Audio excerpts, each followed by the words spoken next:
Welcome back metallurgist. कैसे हैं आप सब? स्वागत है आपका अपने चैनल मिस्टर मेटलर्जी पर। दोस्तों, गेट 2026 पेपर सोल्यूशन की हमारी सीरीज़ चल रही है और ये आज की सीरीज़ इसकी तीसरी पार्ट है। पिछले दो वीडियो में हमने 1 से लेके 20 तक का क्वेश्चन सोल्यूशन किया है। वहाँ पे हमने डिटेल स्टडी भी किया और शॉर्ट ट्रिक से उसको सोल्यूशन किया है। आई होप आप लोगों ने वो दोनों वीडियो देख लिया है। जो लोग देख लिए हैं प्लीज़ कमेंट में बताइए वीडियो कैसा लगा। जिन्होंने नहीं देखा लिंक डिस्क्रिप्शन में ऐड कर देता हूँ। और आज के इस वीडियो में हम क्वेश्चन 21 से लेकर क्वेश्चन 30 तक 10 क्वेश्चन को सॉल्व करेंगे। आज कुछ न्यूमेरिकल्स और कॉन्सेप्ट बेस्ड क्वेश्चन हैं जो स्टूडेंट हमेशा फंसते हैं, लेकिन टेंशन मत लीजिए, हम उन क्वेश्चन को अच्छे तरीके से सॉल्व करेंगे। तो शुरुआत करते हैं हमारा क्वेश्चन नंबर 21 से। क्वेश्चन नंबर 21 क्या दिया हुआ है देखते हैं। ये दूसरे पेज पे आते हैं। देखिए,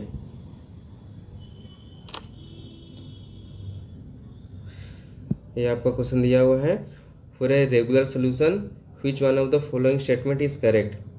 del H mix is the enthalpy of mixing और del S mix is the entropy of mixing. तो यहाँ पर क्वेश्चन क्या दिया हुआ है, क्वेश्चन को अगर हम लोग समझे तो क्वेश्चन पूछा जा रहा है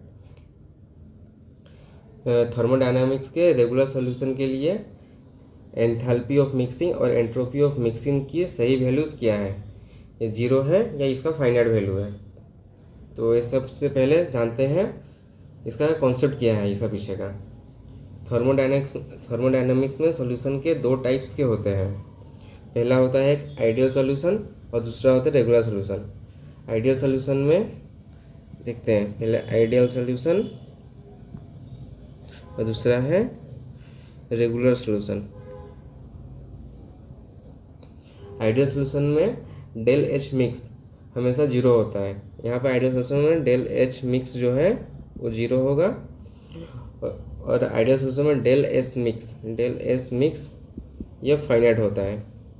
ये दो यहाँ मालूम चल गया। और रेगुलर सॉल्यूशन में आटम्स के बीच में इंटरेक्शन होता है, तो इसीलिए यहाँ पर डेल एच मिक्स 0 नहीं होता है।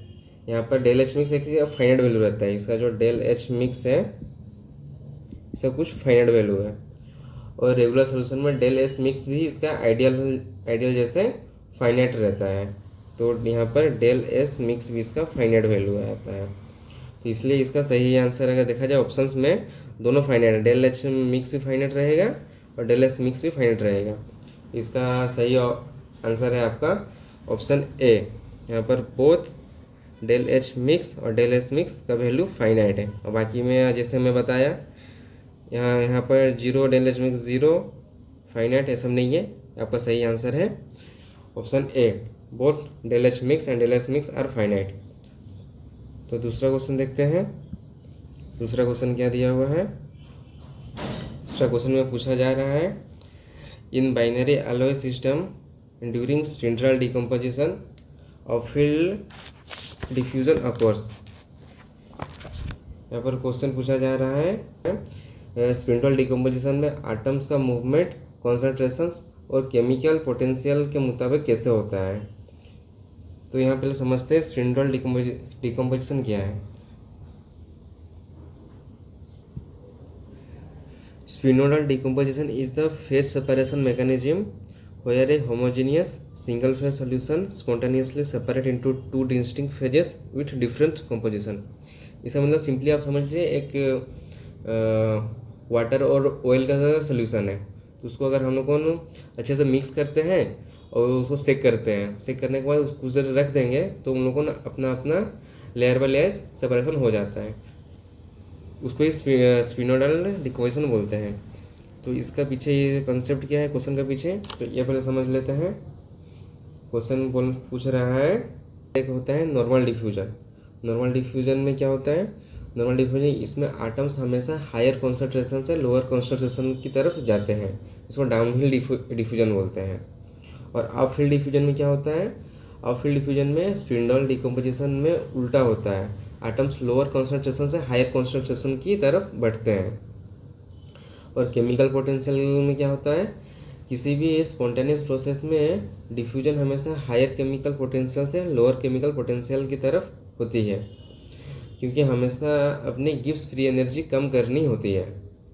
और स्पिंडल का कोर कंसेप्ट क्या है, इसमें डिफ्यूजन कॉन्सेंट्रेशन ग्रेडियंट के अगेंस्ट जाता है पर केमिकल पोटेंशियल ग्रेडियंट के साथ जाता है। तो इसलिए इसका सही आंसर आएगा ऑप्शन डी। तो यहाँ पर क्या है, from lower to higher concentration होता है, और यहाँ पर from higher to lower concentration होता है। तो इसको अगर शॉर्ट में अगर जानना चाहें तो इसका देख लेते हैं। कॉन्सेंट्रेशन हमेशा लोअर से हायर की तरफ हो जाएगा, जिसका मतलब अपहिल होता है, और केमिकल पोटेंशियल हायर से लोअर की तरफ जाएगा तो डाउनहिल होगा। इसको अगर अच्छे से याद रखना चाहते हैं तो याद रखिए, फिजिक्स और केमिस्ट्री में कोई भी रूल्स बदल जाए पर केमिकल पोटेंशियल हमेशा हायर से लोअर की तरफ फ्लो करेगा। तो पहले ऑप्शन में चेक करें कि higher to lower chemical potential कहाँ है। वो सिर्फ ऑप्शन ए और ऑप्शन डी में है। और फिर अपहिल वर्ड को अगर पकड़ो तो इसमें कॉन्सेंट्रेशन लोअर से हायर होगा, यानी ऑप्शन डी ही परफेक्ट आंसर है।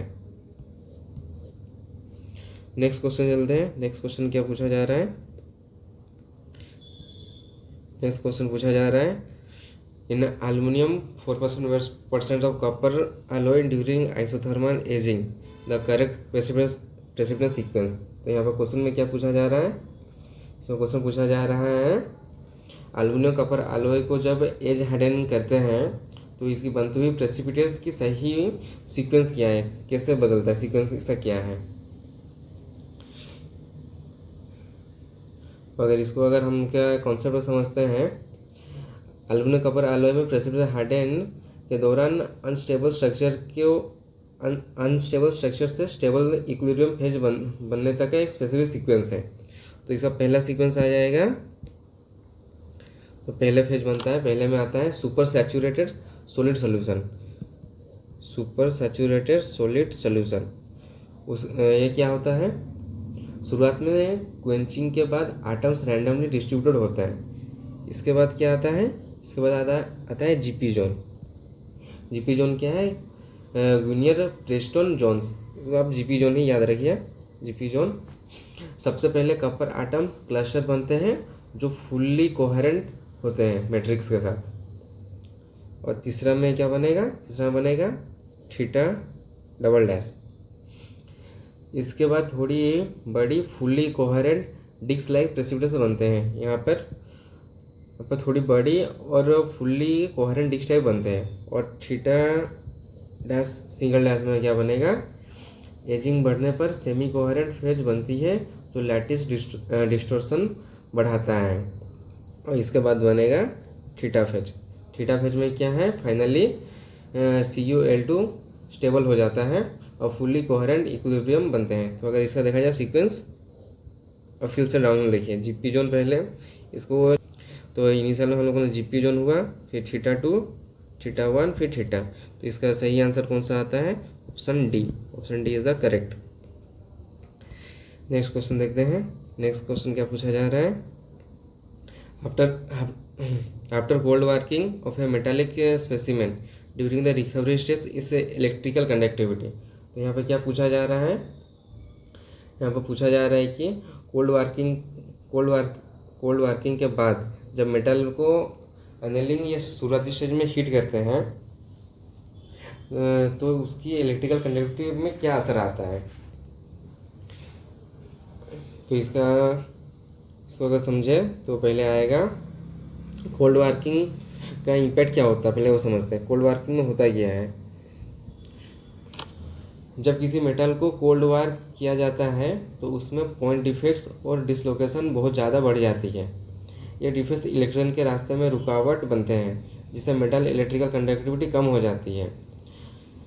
और जब इसको रिकवरी स्टेज में लेते हैं, जब कोल्ड वर्क मेटल को हीट करते हैं तो इसमें पहली स्टेज में रिकवरी होती है और प्रॉपर्टी रिस्टोरेशन होती है। रिकवरी स्टेज में मैकेनिकल प्रॉपर्टीज जैसे कि हार्डनेस, स्ट्रेंथ, कोई भी बड़ा बदलाव नहीं आता है, लेकिन फिजिकल प्रॉपर्टीज जैसे इलेक्ट्रिकल कंडक्टिविटी फास्ट होने लगती है क्योंकि पॉइंट डिफेक्ट्स और वैकेंसी ख़त्म होने लगती है और इलेक्ट्रॉन स्मूथली फ्लो कर पाते हैं। तो इसलिए इसका सही आंसर होगा इसका इलेक्ट्रिकल कंडक्टिविटी बढ़ेगा। इसका जो कहाँ पर है ऑप्शन ए रहेगा इसका आंसर। इसका सही आंसर है ऑलवेज इंक्रीज होगा, इलेक्ट्रिकल कंडक्टिविटी बढ़ेगा। इसको अगर इसको सुपर हैक याद रख लीजिए। रिकवरी वार्ड का मतलब होता है कोई बीमारी से ठीक होना। कोल्ड वार को मतलब मेटल की कंडक्टिविटी को बीमार मतलब कम कर देता है, और रिकवरी स्टेज में कंडक्टिविटी वापस आता है तो इसको रिकवर होगा। तो ये जैसे जैसे रिकवर होगा इसका इलेक्ट्रिकल कंडक्टिविटी बढ़ते बढ़ते जाएगा। सही आंसर है ऑप्शन ए। नेक्स्ट क्वेश्चन क्या है? नेक्स्ट क्वेश्चन पूछा जा रहा है red mud is segregated in the production of, मतलब कौन सा प्रोडक्शन में रेड मड जनरेट होता है? तो इसका आंसर होगा एल्युमिनियम प्लांट में रेड मड जनरेट होता है। इसको समझ लेते हैं कहाँ पर ये रेड मड कैसे जनरेट होता है।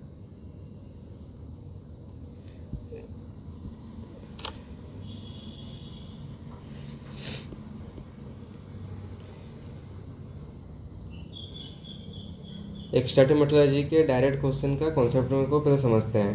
पहले एल्युमिनियम पहले कहाँ से बनता है? बॉक्साइट ओर से। एल्युमिनियम मेटल को निकालने के लिए हम सबसे पहले बॉक्साइट ओर को यूज करते हैं। उसके बाद बेयर प्रोसेस बॉक्साइट ओर को प्योर अलुमिना फॉर्मेट में निकालने के लिए बेयर प्रोसेस में लीचिंग करते हैं विथ हॉट NaOH के साथ। और रेड मड कब जनरेट होता है? इस प्रोसेस में जो भी इनसोल्यूबल रेसिडुअल जो कचरा बच जाता है उसे रेड मड कहते हैं। इसमें इसका रंग लाल रहता है क्योंकि इसमें आयरन ऑक्साइड की मात्रा बहुत ज़्यादा होती है, इसलिए एल्युमिनियम प्रोडक्शन में रेड मड होता है।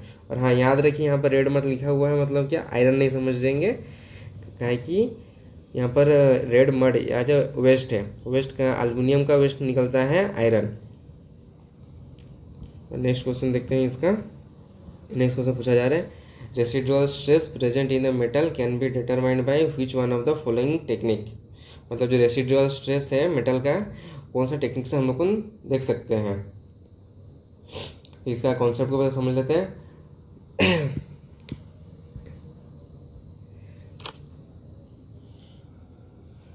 मटेरियल कैरेक्टराइजेशन टेक्निक्स और उसके यूजेस को समझते हैं पहले। रेसिडुअल स्ट्रेस मैकेनिज्म, जब किसी मटेरियल में इंटरनल या रेसिडुअल स्ट्रेस होता है तो उसका आटम्स के बीच में स्पेसिंग थोड़ा बदल जाती है। और यहाँ पे एक्सआरडी का रोल क्या होता है? एक्सरे डिफ्रैक्शन ब्रैग लॉ पर काम करते हैं। जब लैटिस स्पेसिंग डी में बदलाव आता है तो एक्सआरडी पीक होती है और शिफ्ट हो जाती है। इस पीक शिफ्ट को मेजरमेंट करने के रेसिडुअल स्ट्रेस का एक्चुअल निकालना होता है। और उसका अदर एलिमेंट जैसे कि रहा टेंसाइल टेस्टिंग, इसको बल्क प्रॉपर्टीज़ निकालते हैं जैसे कि yield strength, ductility, internal stress. TGS हम निकालता है थर्मोग्रेविटी एनालिसिस, ये टेम्परेचर के साथ मटेरियल वेट लॉस गेन दिखाता है। और ऑप्टिकल माइक्रोस्कोपी, इसमें हम सिर्फ माइक्रोस्ट्रक्चर ग्रेन्स ऑफ फेज देखते हैं। तो इसका हम लोगों को सही आंसर होगा एक्सरे डिफ्रैक्शन में हम लोगों ने इसका रेसिडुअल स्ट्रेस देखते हैं। क्या है कि यहाँ पर हम लोगों यहाँ पर मालूम चलता है n lambda is equal to 2d sine theta. और ये जो अभी बताया जो d क्या है, d इसका जो है लैटिस स्पेसिंग है। जो मटेरियल में जो भी रहता है आटम जो रेसिडुअल स्ट्रेस में रहता है उसका जो स्पेसिंग रहता है उसको मेजरमेंट d से किया जाता है।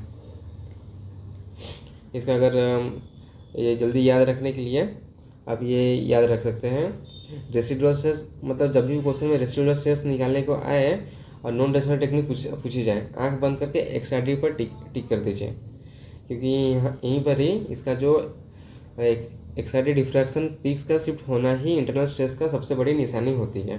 तो यहाँ पर याद रखिए एक्सआरडी ही इसका होगा इंटरनल स्ट्रेस जानने के लिए। नेक्स्ट क्वेश्चन क्या पूछा जा रहा है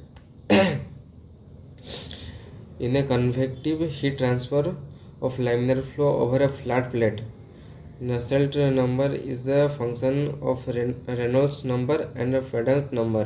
Similarly, in a convection mass transfer of laminar flow over flat plate, Sherwood number is a function of। तो यहाँ पर पहले क्वेश्चन समझते हैं। क्वेश्चन क्या पूछा जा रहा है? क्वेश्चन पूछा जा रहा है हीट ट्रांसफर में नसेल्ट नंबर अगर रेनॉल्ड नंबर पर रेनॉल्ड्स और प्रांडल्स का फंक्शन है तो मास ट्रांसफ़र में सरहूड नंबर किसका फंक्शन होगा। तो इसको लोगों सॉल्यूशन करके देखते हैं।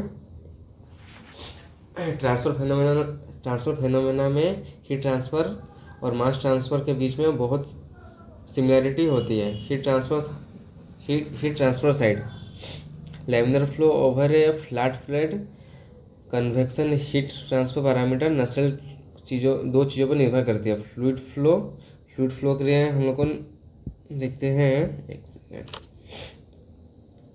जब भी फ्लूइड फ्लो कब आता है, फ्लूइड फ्लो में हम लोग चेक करते हैं रेनॉल्ड्स नंबर, और थर्मल प्रॉपर्टीज़ के लिए हम लोग को यूज करते हैं प्राडाल्ट नंबर PR। और मास ट्रांसफ़र साइड को अगर देखा जाए तो जब हम लोग मास ट्रांसफ़र बात करते हैं तो नसेल्ट नंबर की जगह लेता है सरहूड नंबर, जो नसेल्ट नंबर का जगह रिप्लेसमेंट हो जाता है सरहूड नंबर। और फ्लूइड बेसिक पैरामीटर रहता है रेनॉल्ड्स नंबर, वहीं पे रहेगा। फ्लूइड के लिए जो रेनॉल्ड्स नंबर है यही रहेगा। और पेरेंट्स नंबर की जगह स्कीमेटिक नंबर ले लेता है, और इसका जगह में SC। इसलिए इसका सही आंसर होगा ऑप्शन नंबर A। यहाँ पे क्या दिया हुआ है, इसमें सरहूड नंबर हमेशा स्कीमेटिक नंबर और रेनॉल्ड्स नंबर का फंक्शन है। स्कीमेटिक नंबर रेनॉल्ड्स नंबर दोनों पर ही रहेगा। इसका अगर शॉर्ट ट्रिक में अगर याद रखें, फ्लो लैमिनर है तो रेनॉल्ड्स नंबर और दोनों में कॉमन होगा। अब ऑप्शन में देखो RE सिर्फ A और B में है, और वेबर नंबर सरफेस टेंशन में रिलेटेड है, जिसका कन्वेक्शन से कोई लेना देना नहीं होता। इसलिए डायरेक्ट एलिमिनेशन करके ऑप्शन A पर डायरेक्ट सिलेक्ट करो। और नेक्स्ट क्वेश्चन देखते हैं, क्वेश्चन नंबर 28 में क्या पूछा जा रहा है। For A solid emerged in A fluid, the convection heat transfer coefficient across the solid fluid interface is not depend on. Question में पूछा जा रहा है किसी फ्लूइड में डूबे हुए सॉलिड के सतह पर जो उसका सरफेस है कन्वेक्शन हीट ट्रांसफर कोफिशिएंट होता है, किस चीज़ पर निर्भर नहीं है। तो इसका देखा जाए तो पहले कॉन्सेप्ट को समझ लेते हैं। Convective heat transfer coefficient dependency को अच्छे से समझते हैं। कन्वेक्शन का बेसिक्स, कन्वेक्शन तब होता है जब हीट एक सॉलिड सरफेस से उसके आसपास में के मूव करने वाले फ्लूइड के बीच में ट्रांसफ़र हो। जैसे कि एक second, Q is equal to heat area और डेल्टी। अब फ्लूइड प्रॉपर्टीज में क्या बोलती है, convective coefficient H majorly fluid की कैरेक्टरिस्टिक पर डिपेंड करती है, जैसे उसकी विस्कोसिटी, डेंसिटी, वेलोसिटी और फ्लूइड की अपनी थर्मल कंडक्टिविटी। और सरफेस प्रॉपर्टीज़ में क्या है, सॉलिड सरफेस के रफनेस फ्लूइड की बाउंड्री लेयर में टर्बुलेंस पैदा करती है, जिससे H बढ़ता है। और इसके अलावा कैरेक्टरिस्टिक लेंथ जो सॉलिड फ्लूइड इंटरफेशियल एरिया को कंट्रोल करती है, तो फ्लूइड पैटर्न डिसाइड किया जाता है। और इसका solids one properties, solid material की बल्क प्रॉपर्टीज लाइक जैसे उसकी थर्मल कंडक्टिविटी सॉलिड के अंदर हीट कंडक्शन को इम्पैक्ट करती है, लेकिन सरफेस पर होने वाली कन्वेक्शन कोफिशिएंट को बिल्कुल कंट्रोल नहीं करती। इसलिए convection heat transfer coefficient solid की थर्मल कंडक्टिविटी पर डिपेंड नहीं करती। इसका सही आंसर कौन है, थर्मल कंडक्टिविटी ऑफ सॉलिड। ये जो है फ्लूइड का थर्मल कंडक्टिविटी ऑफ सॉलिड पर डिपेंड नहीं करेगी। इसका सही ओके। क्वेश्चन नंबर 29, अगर इसका शॉर्ट ट्रिक अगर याद रखना चाहे तो बता देता हूँ। जब कोई भी कन्वेक्शन पूछा जाए तो याद रखिए कि इसका ताल्लुक फ्लूइड को बहने और सरफेस की ज्योमेट्री रफनेस पर डिपेंड करता है। ऑप्शन बी में दी गई थर्मल कंडक्टिविटी सॉलिड के अंदर का मामला है, इसलिए बिना किसी एक्स्ट्रा लॉजिक के ऑप्शन बी को डायरेक्ट टिक करके जाइए। नेक्स्ट क्वेश्चन क्या पूछा जा रहा है, 29, organ equation is not applied in which of the following unit, operation of the analysis gas flow behaviour. तो यहाँ पर क्वेश्चन क्या पूछा जा रहा है, क्वेश्चन को समझते हैं। क्वेश्चन पूछा जा रहा है दिए गए ऑप्शन में से किस यूनिट ऑपरेशन में गैस फ्लो चेक करने के लिए अर्गन इक्वेशन नहीं होती। तो पहले कॉन्सेप्ट को समझते हैं। अर्गन इक्वेशन और उसकी मेटलर्जिकल इंजीनियरिंग में एप्लीकेशन क्या है। अर्गन इक्वेशन का फॉर्मूला क्या है।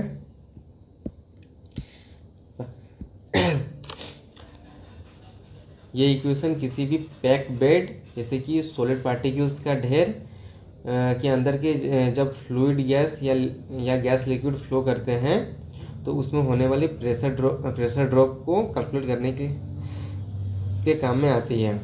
और पैक्ड बेड कहाँ कहाँ पर होती है हम लोग उनका ब्लास्ट फर्नेस में होती है, सिंटर में होती है और रोस्टिंग में होती है। ब्लास्ट फर्नेस इसमें ऊपर से सॉलिड रॉ मटेरियल कोक और चार्ज की जाती है और नीचे से गैस ऊपर की तरफ फ्लो करती है।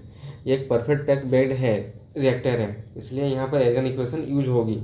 उस तरह सिंटर बेड में फाइन और कोक के ढेर में हवा गैस पास की जाती है।